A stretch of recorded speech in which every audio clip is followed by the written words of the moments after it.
A billionaire just asked a complete stranger to pretend to be his girlfriend. The problem? His grandmother already knew they were lying.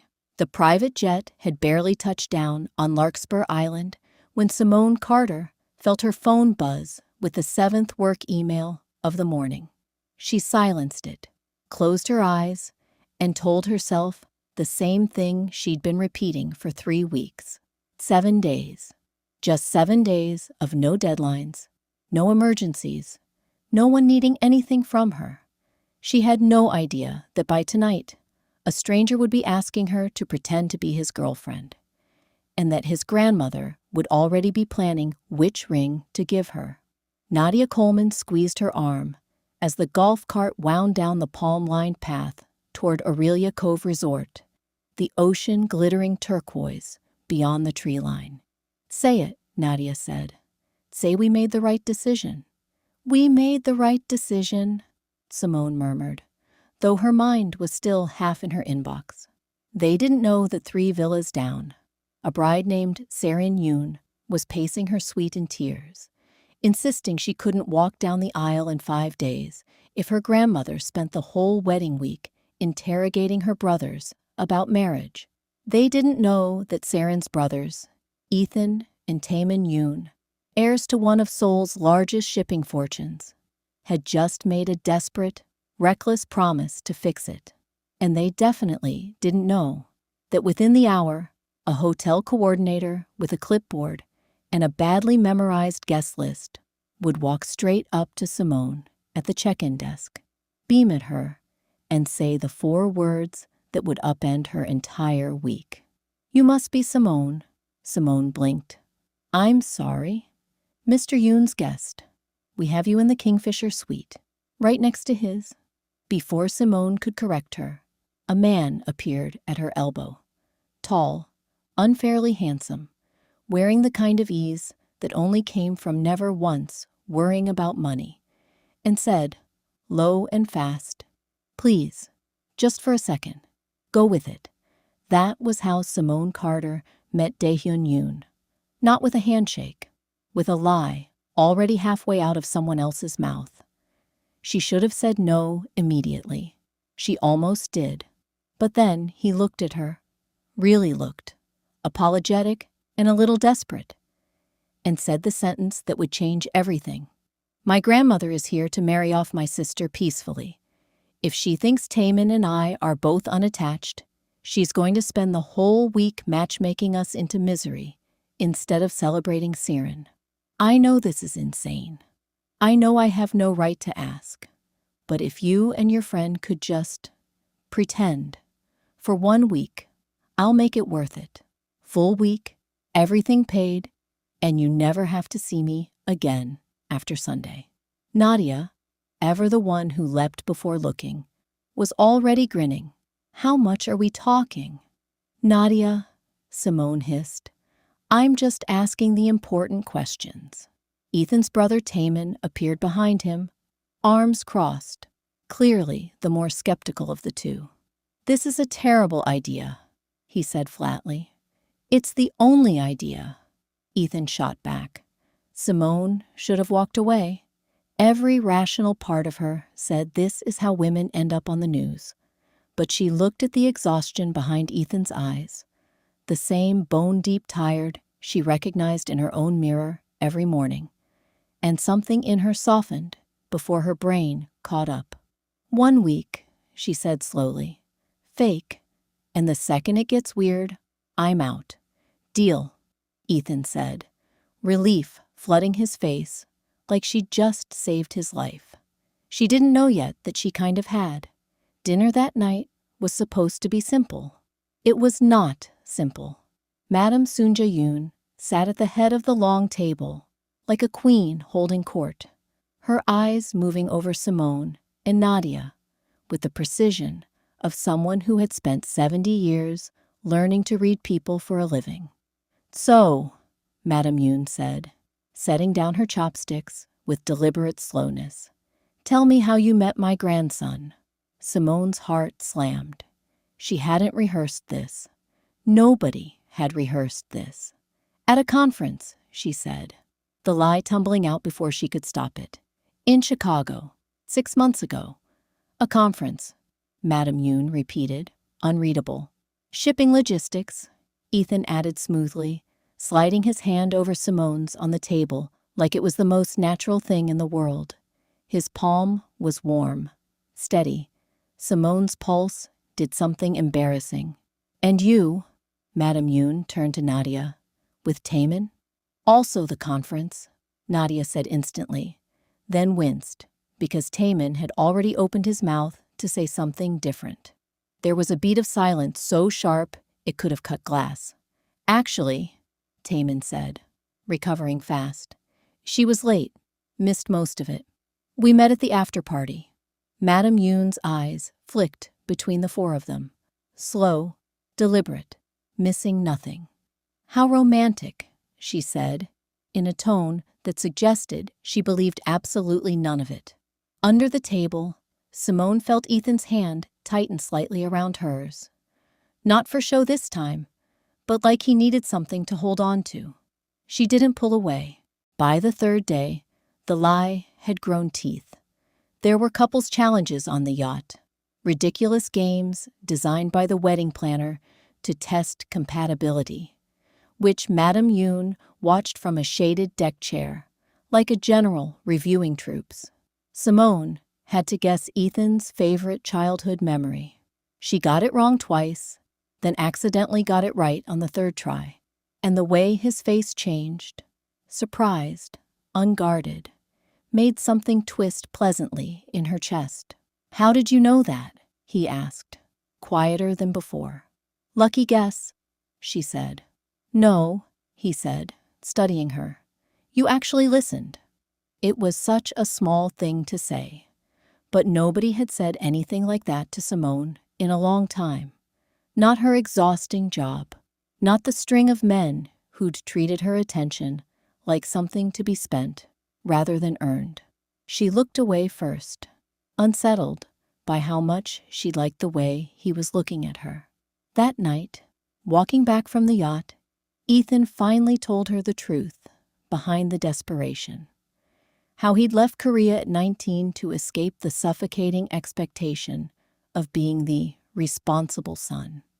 How he'd spent years building distance between himself and his grandmother's plans for his life, only to come back for his sister's wedding and get swallowed by the same old pressure in 5 days flat.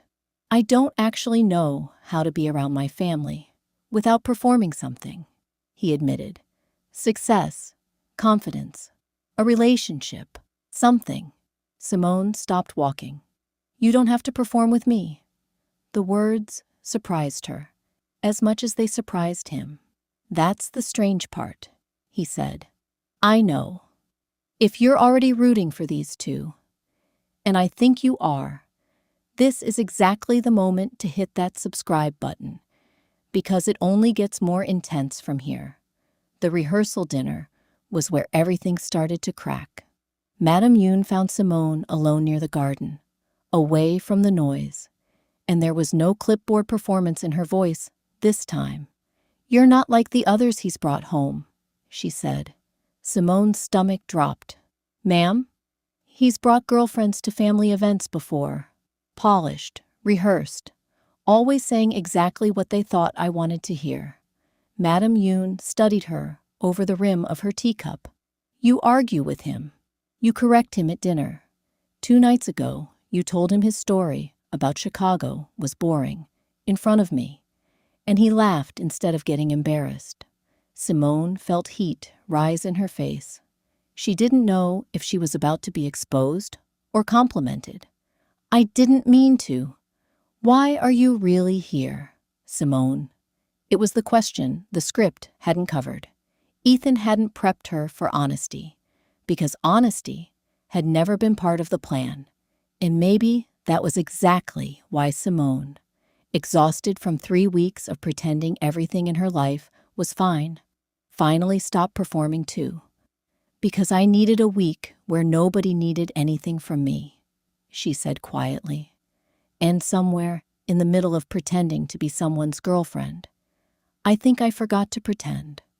I don't know when that happened. It scares me a little. Madame Yoon didn't say anything for a long moment. Then she nodded once, slowly, like a woman confirming something she'd already suspected, and walked away without another word. Simone stood frozen in the garden, replaying the conversation, terrified she'd just blown the whole thing wide open. She had no idea she'd actually just passed a test she never knew she was taking. That night was the bonfire. The flames threw gold light across the sand as the wedding party scattered into smaller conversations, laughter carrying on the warm ocean air. Nadia and Taman sat near the water, deep in an argument about something ridiculous, competitive banter that had somehow become their whole language, while Simone found herself alone with Ethan at the edge of the firelight. "Your grandmother cornered me earlier," she admitted. Ethan tensed. "What did she ask? Why I'm really here? What did you say?" Simone hesitated.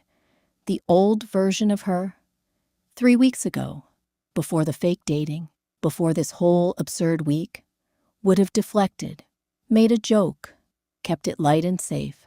"I told her the truth," she said instead, "that I forgot I was pretending." Ethan went very still. "Simone, you don't have to say anything back," she said quickly, panic creeping in. "I just didn't want to lie to you, too. Not after lying to your whole family all week. I'm not going to lie to you either then." He turned to face her fully, the firelight catching the uncertainty in his eyes.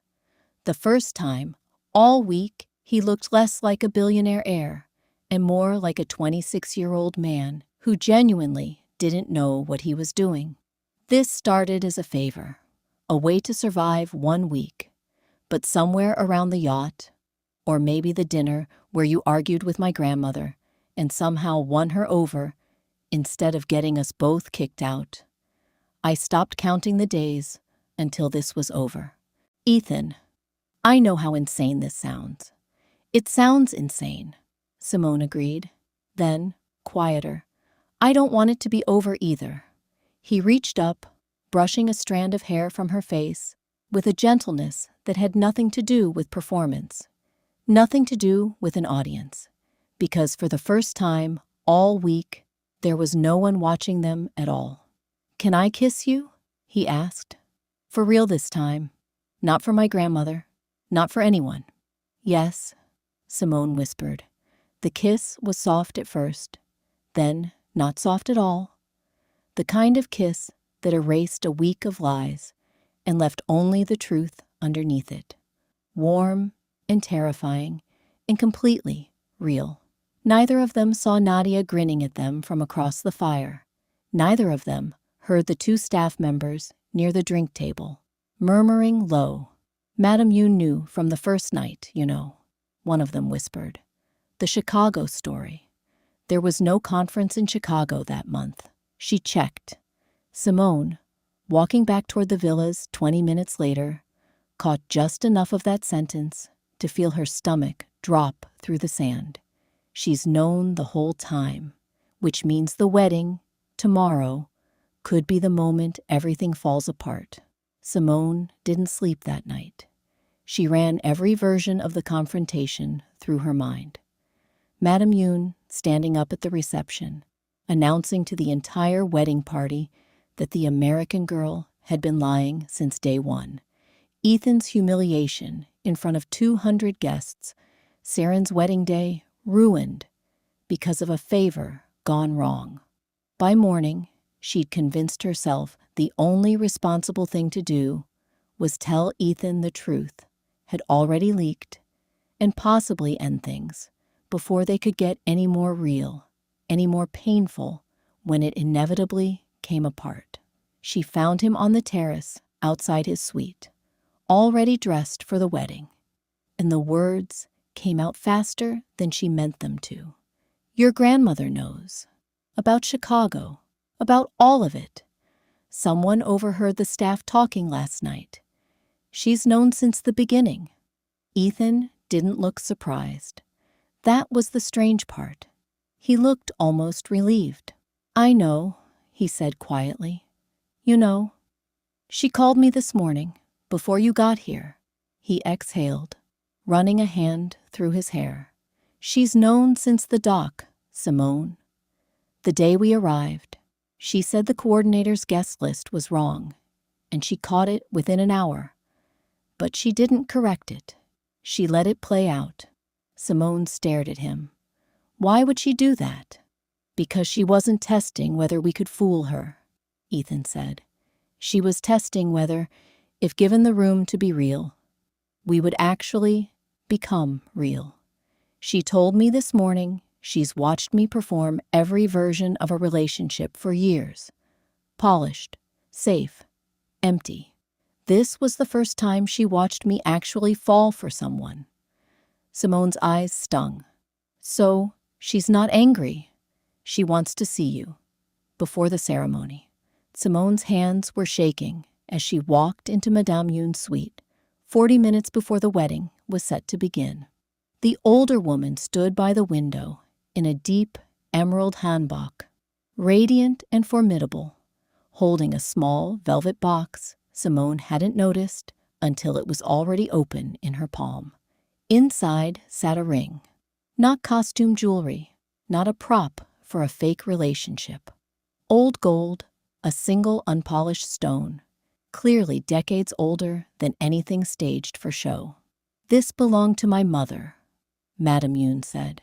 "I have carried it for 60 years, waiting for one of my grandsons to bring home someone who argues with him, tells him the truth, even when it costs her something, and looks at him like he is a person and not a fortune." She held it out. "I am not asking you to marry my grandson today, Simone. I am far too old to believe in rings after 1 week, but I am asking you to let this become real, slowly, honestly, because I have not seen him this alive in years." Simone's throat tightened. "I never meant to lie to you. You told me the truth in that garden," Madame Yoon said, gentler now. That was enough. The wedding itself unfolded like something out of a dream Simone hadn't let herself have in years. Golden light over the water, Saren radiant in white, Taemin fumbling through his best man toast, while Nadia openly cried and pretended it was allergies. But it was the quiet moment afterward, on the same stretch of beach where the lie had first started 6 days earlier, that Simone would remember for the rest of her life. Ethan found her barefoot in the sand, jacket discarded, tie loosened, looking more like himself than she'd ever seen him. "So," he said, 1 week, that was the deal." Simone's heart clenched. "That was the deal. I don't want the deal anymore." He took her hand. "No performance, no audience, no lie to maintain. I want to find out what this actually is, away from the island, away from my grandmother's ring, and the wedding and all of it. No pretending, no script, just you and me, figuring it out for real." Simone looked at him for a long moment, at the man who'd started as a stranger's desperate favor and become, somehow, in 6 impossible days, the realest thing in her life. "Okay," she whispered. "Let's find out." Somewhere behind them, Nadia caught Taemin's eye across the reception tent, and neither one of them looked away first. If this story moved you even half as much as it moves Simone, don't scroll past without hitting that like button and subscribing. It genuinely helps this channel keep bringing you stories like this one.